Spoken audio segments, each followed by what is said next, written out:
They thought the carbon monoxide would take me quietly in my sleep.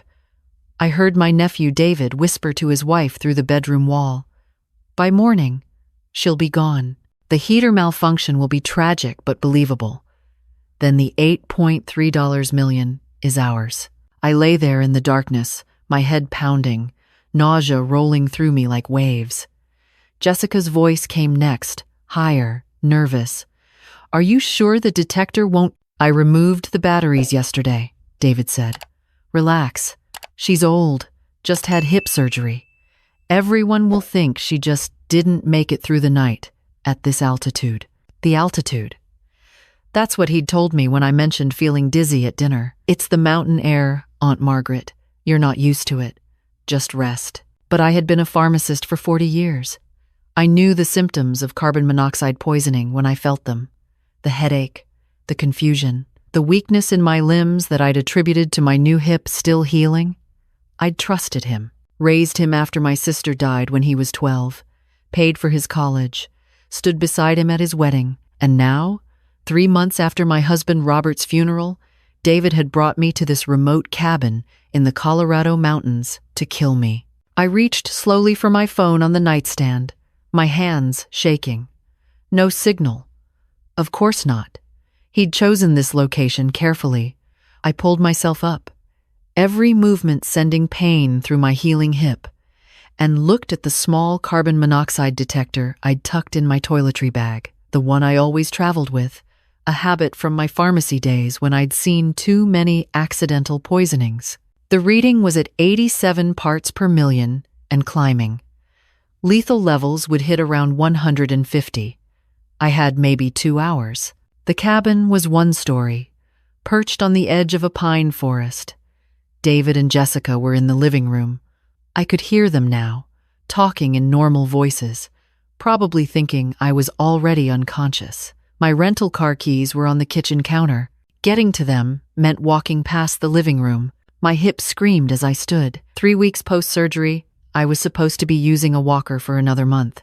But I'd been pushing myself at physical therapy, walking short distances without it. Thank God I had. I grabbed my phone, that small detector, and my heavy coat. The bedroom window. It stuck at first, swollen from mountain moisture, but I forced it open inch by agonizing inch. The cold November air hit my face like a slap, clearing some of the fog from my brain. I was 68 years old, with a titanium hip and no survival skills, about to crawl out a window into the Rocky Mountain wilderness in the middle of the night. But the alternative was dying in my sleep while my nephew collected his inheritance. The drop to the ground was only about 4 feet, but it might as well have been 40. I lowered myself as carefully as I could, my hip joint grinding, tears streaming down my face from the pain. I hit the ground and bit my tongue to keep from crying out. Behind me, I heard Jessica laugh at something David said. Normal, casual, waiting for me to die. I limped into the tree line, each step a small agony. The moon was 3/4 full, giving me just enough light to see. I had no idea where I was going. David had driven us up here yesterday, almost 3 hours from Denver, turning off the highway onto increasingly remote roads. My phone stayed dark, no signal. I kept walking, using trees for support, stopping every few minutes to catch my breath. The detector in my coat pocket had stopped beeping. The mountain air was clean and sharp and so cold it hurt to breathe. I don't know how long I walked. Time became meaningless, measured only in painful steps and the gradually lightening sky. My hip was on fire. I'd probably set back my recovery by months. If I survived, dawn was breaking when I saw it. A small ranger station, dark and closed, but with a light over the door. I nearly sobbed with relief. There was a phone mounted on the outside wall, one of those emergency call boxes for hikers in trouble. I lifted the receiver with shaking hands. It rang twice. "Rocky Mountain Rescue. This is Ranger Chen. Please." My voice came out as a croak. "I need help. My nephew, he tried to kill me." What I didn't know then was that this particular ranger station had security cameras, motion activated, recording everything, including me, stumbling out of the forest at 6:47 a.m., hypothermic and barely able to walk. But I'm getting ahead of myself. Let me go back to the beginning. Robert died in August. A heart attack while he was doing what he loved, fishing at Lake Dillon. He was 72. We'd been married 43 years. The grief was enormous and hollow, like someone had scooped out my insides. But there was also the matter of his estate. Robert had been careful with money, invested well. $8.3 million, plus our house in Boulder and his collection of vintage fly fishing gear that was apparently worth a small fortune. I had no children. Robert and I had tried for years, but it wasn't meant to be. My sister Linda had David when I was 28, and when she died of breast cancer 14 years later, David became mine in every way that mattered. I loved that boy like my own son. He was 41 now, married to Jessica for 5 years. They lived in Denver, both working in tech. Or so I thought. What I didn't know, what I wouldn't discover until later, was that David had lost his job 8 months earlier, that he'd been day trading with money he didn't have, that he owed $340,000 to people who didn't take kindly to debt. 3 weeks after Robert's funeral, I had hip replacement surgery. A fall on our back deck, awkward landing. The surgery went well, but recovery was slow. I was staying at an assisted living facility, temporarily, not because I needed full-time care, but because I couldn't manage stairs yet, and our house was 3 stories. David visited every week, brought me flowers, sat with me during physical therapy. "You're doing great, Aunt Margaret," he'd say. "You'll be home before you know it." Jessica came too, always smiling, always asking if I needed anything. She'd rub my feet when they got sore, made me laugh with stories about their cats' antics. I trusted them completely. 6 weeks post-surgery, David suggested the cabin. "You need a change of scenery," he said. "The mountains will be beautiful this time of year. We'll take care of everything, you just relax and heal." I should have been suspicious. David had never been the nurturing type. Not really.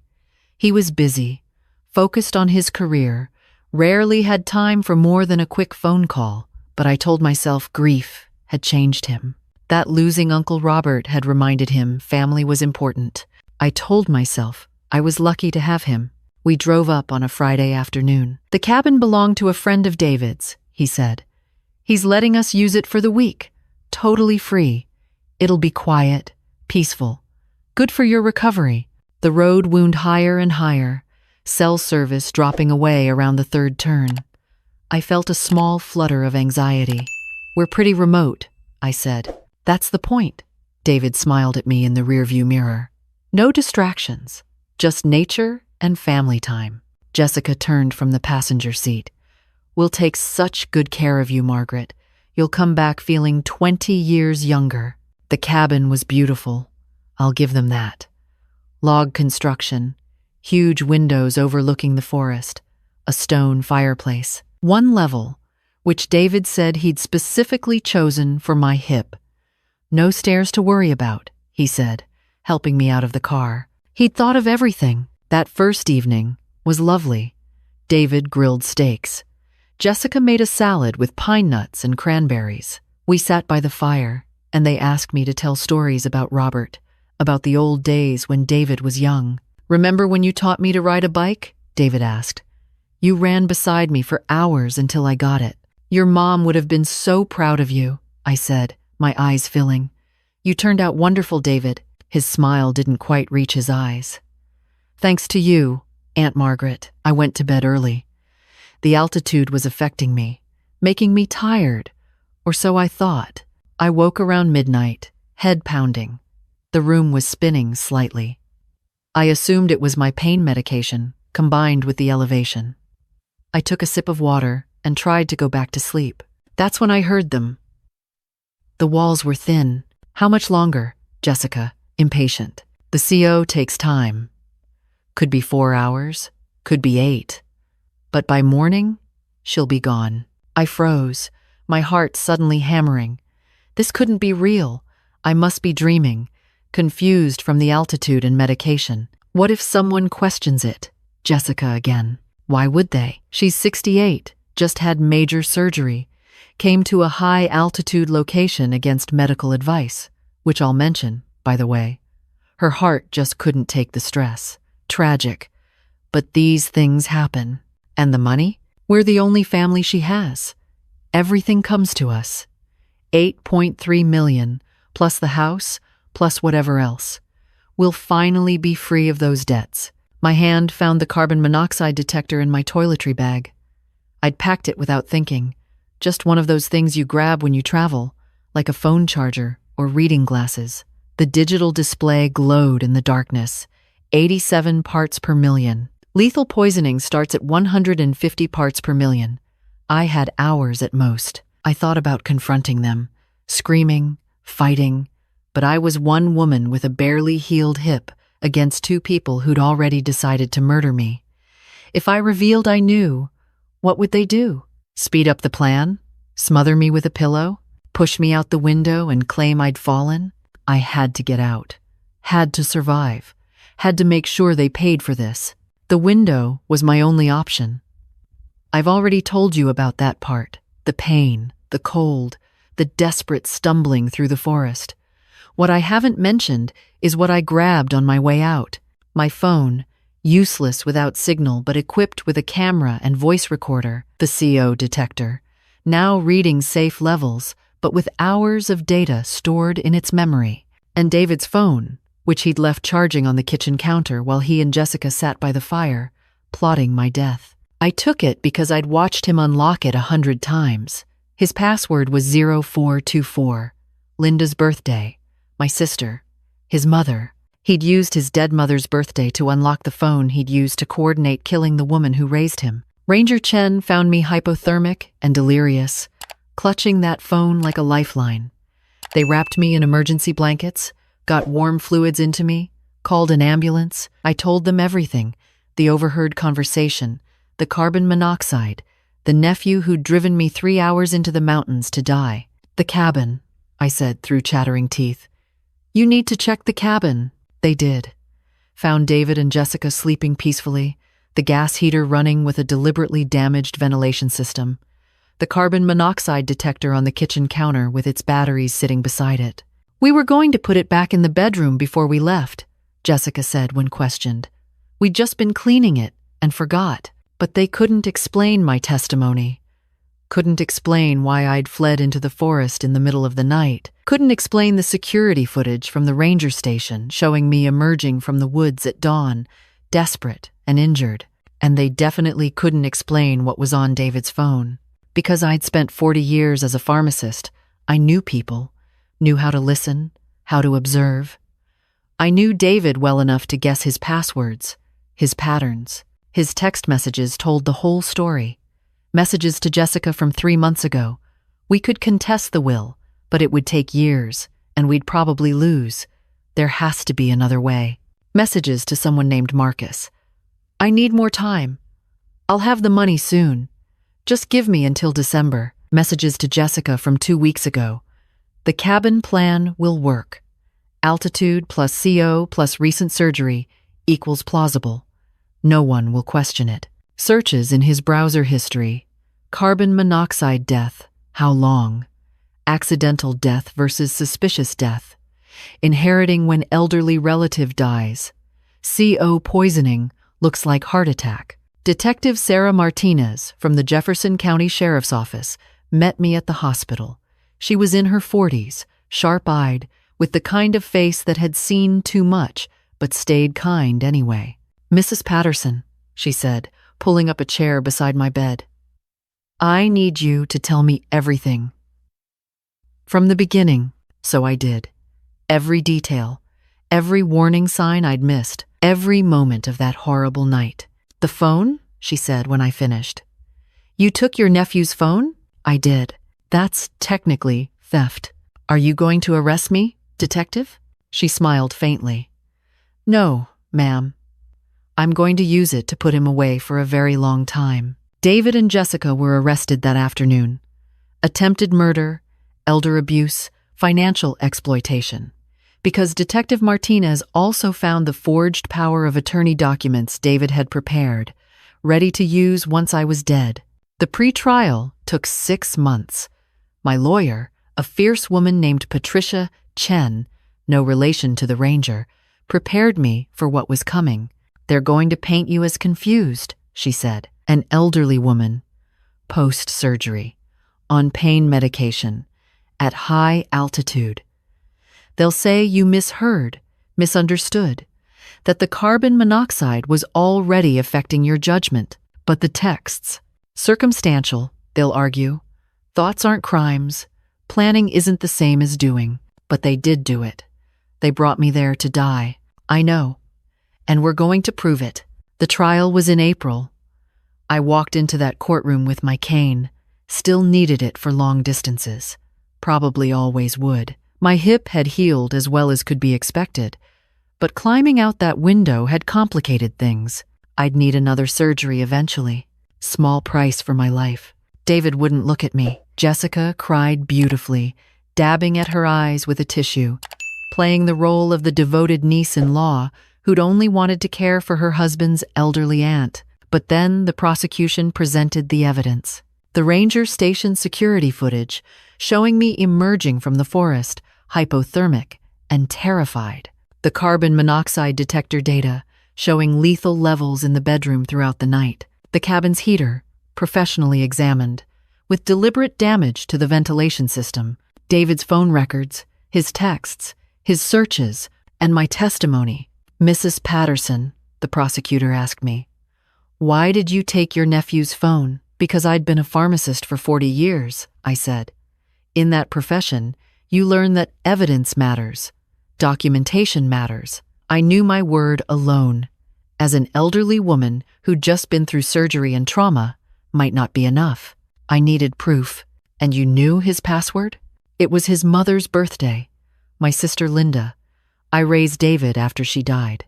I looked at him then, met his eyes for the first time since this all began. I taught him that birthdays were important. Family was important. I taught him that." He looked away first. The defense tried. They really did. Brought in an expert who testified about confusion from carbon monoxide exposure, how it could cause false memories, paranoia. Suggested I might have damaged the heater myself in my confusion and forgotten. But they couldn't explain the texts sent weeks before we went to the cabin. Couldn't explain the deliberate removal of detector batteries. Couldn't explain why, if this was all a terrible misunderstanding, David and Jessica had slept peacefully while their aunt fled into the forest. The jury deliberated for 4 hours. Guilty on all counts. David got 18 years, Jessica got 15. Both will serve at least 80% before parole eligibility. I sold our Boulder house. Too many memories, too many stairs. Bought a 1-level condo in a senior community outside Denver. It has good security, neighbors who check on each other, and a view of the mountains that doesn't make me afraid anymore. I changed my will. Everything goes to charity now, medical research, specifically for breast cancer. In Linda's name, the Linda Chen Memorial Research Fund, partnered with the ranger who saved my life. People ask me if I'm angry, if I hate David. The truth is more complicated than that. I loved that boy, raised him, celebrated his achievements, cried at his wedding, and some part of me, the part that remembers him at 12 years old, grieving his mother, holding my hand at the funeral, that part still loves him. But I also know what he's capable of. Know he looked at me and saw dollar signs instead of the woman who raised him. Know he was willing to let me die slowly, painfully, alone in the dark. Love and truth can exist in the same heart. So can grief and relief. I'm 70 now. My hip aches when it rains. I see a therapist twice a month. Turns out attempted murder by a loved one leaves some psychological scars. I have nightmares about the cold, about waking up unable to breathe. But I also have a life. Friends in my condo complex.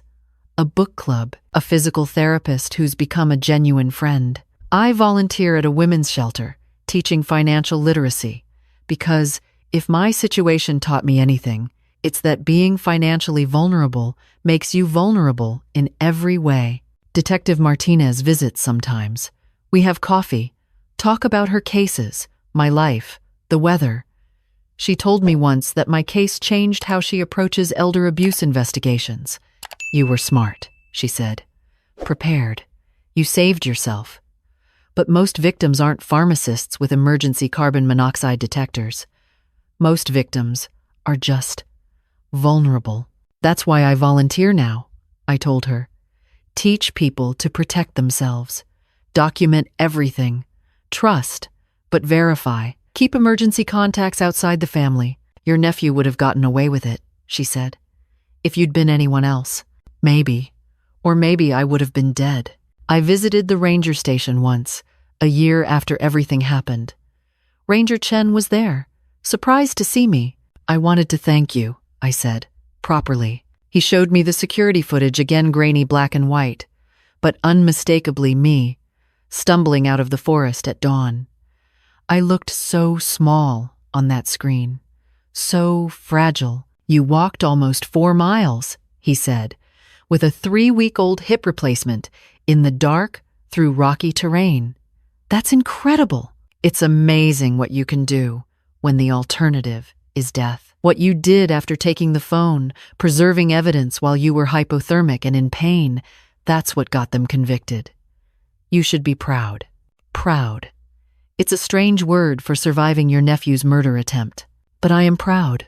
Proud I trusted my training. Proud I kept my head when it mattered most. Proud I survived. Last month, I got a letter. From David, forwarded through my lawyer because I have a restraining order. I almost didn't open it. Patricia advised against it. Nothing good can come from reading that, she said. But I needed to know.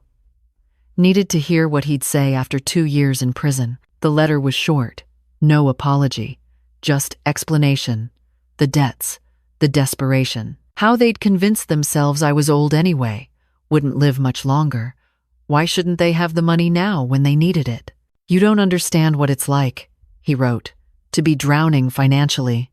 We weren't thinking straight. I read it twice. Then I burned it in my fireplace.